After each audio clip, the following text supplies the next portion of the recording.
Kora did not know why she kept her hand on the heavy iron keyring at her belt, whenever the scrawny human smiled.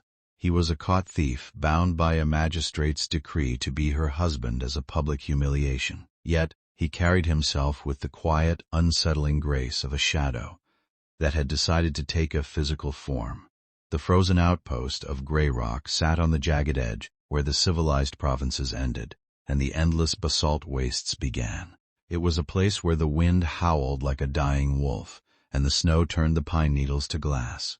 Kora was 31, a disciplined orc fortress guard built like a stone tower, who had spent 10 years keeping the peace in a colony that didn't want it. Her emerald green skin was weathered, her tusks short and blunt, and she wore her guard plate with the stiff pride of a soldier who had nothing else left. Her husband had been caught trying to pick the lock of the governor's private vault 3 weeks ago. Rowan was 30, lean, with clever gray eyes and a patched wool coat that looked older than he was. The local magistrate, wanting to punish Kora for a minor insubordination, had ordered the forced bonding. They expected the proud orc guard to make the thief's life a living hell, in her isolated cabin at the edge of the forest. Instead, Rowan had walked into her home, looked at her rusted stove, and asked if she preferred her winter squash, roasted or boiled. But before we see the terrifying relic this unassuming thief has hidden in Kora's pantry, this channel is brand new, and every single subscribe keeps us going. It's completely free, and let's continue. The daily routine of the cabin quickly became a quiet, confusing dance.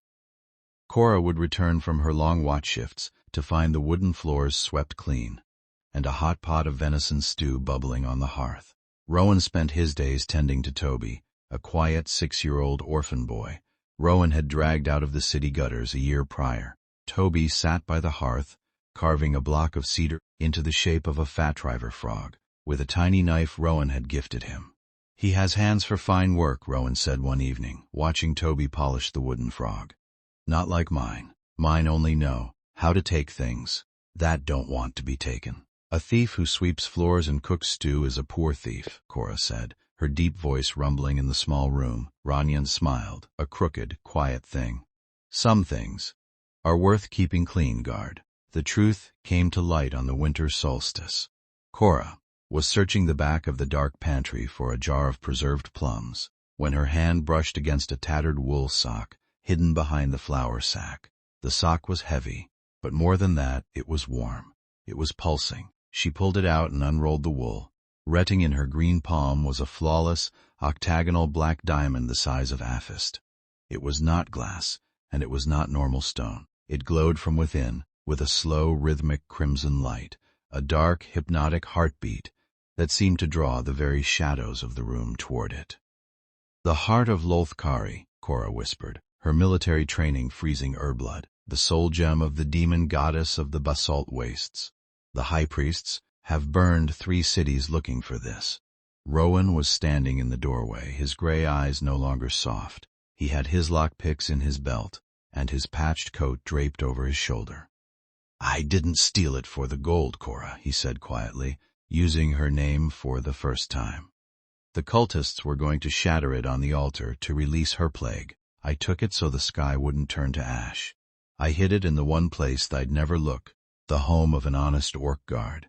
The air outside the cabin grew suddenly, suffocatingly hot. The smell of sulfur and old, dried copper drifted through the cracks in Thessadar walls. Kora looked through the frost-rimmed window. 3 figures stood in the snow. They wore long, ragged robes of ash gray, their faces hidden behind masks of carved bone. They carried no swords, but their fingers were dripping with a thick, purple shadow magic that hissed when it touched the snow. "The thief is inside," a raspy, collective voice whispered, vibrating through the log walls. "Give us the heart, or we will feed your souls to the wastes." Kora grabbed her heavy tower shield and her double-bitted battle axe from the wall. Her orc pride, her guard's oath, and something newer and much deeper fought for dominance in her chest. She looked at Rowan, then at Toby, who was shivering under the table. "Stay behind me, thief," Kora growled, stepping onto the snow-dusted porch. The lead cultist raised his hand. A bolt of dark, crackling shadow lightning struck. Kora's tower shield. The impact was thunderous. Kora was thrown back against the cabin wall, the wood splintering behind her. Her left arm went numb, her green skin singed black by the dark energy. The second cultist lunged forward. A blade of solidified shadow appeared in his palm, aiming straight for her throat. The shadow blade never reached her. Rowan moved. He did not run like a coward. He blurred. With a speed that defied the physical limits of a human, he slipped beneath the cultist's guard. Two long, silver-hilted daggers flashed in the dim light. A single, precise twist of his wrists, and the shadow blade shattered. Rowan kicked the man's knee, breaking the joint, and drove his dagger upward into the collarbone of the third mage, before the man could finish his incantation. Kora watched, her jaw tightening as she struggled to her feet. The street rat she had married was moving with the lethal, terrifying fluidness of a high-tier assassin. The lead cultist snarled, gathering a massive ball of shadow fire to incinerate them both. Kora roared, throwing her heavy battle-axe with all her remaining strength. The iron blade spun through the air, catching the mage cleanly in the chest, and throwing his body into the snow, the shadow magic dissolving into gray mist. The valley was quiet again, the scent of sulfur slowly clearing. Rowan stood in the snow, his breathing even, his daggers dripping dark, unnatural blood. He looked down at his boots, then slowly sheathed his blades and looked at Kora. "You're not a thief," Kora said, leaning on her shield. "I was once," Rowan said, walking over to her and gently taking her uninjured wrist to support her. "But some locks require a different kind of tool. I'm sorry. I brought them to your door." "The magistrate will know they came," Kora said, looking at the dead mages. "The garrison will come for you." "I know," Rowan said, his hand warm against her green skin. "I'll take Toby and go north into the wastes. They can't track me there." Kora looked at the small cabin, the clean floors, and the life she had spent 10 years building in the cold. Then she unclasped her silver guard badge from her collar and threw it into the red snow. "The wastes are too cold for a human and a child," Kora said, her deep voice steady and sure. "And you are terrible at packing trunks." They left before the first light of dawn cleared the basalt peaks. The wagon was small, loaded with their dry grain, Rowan's cooking pots, and the heavy black heart wrapped securely in 3 layers of wool.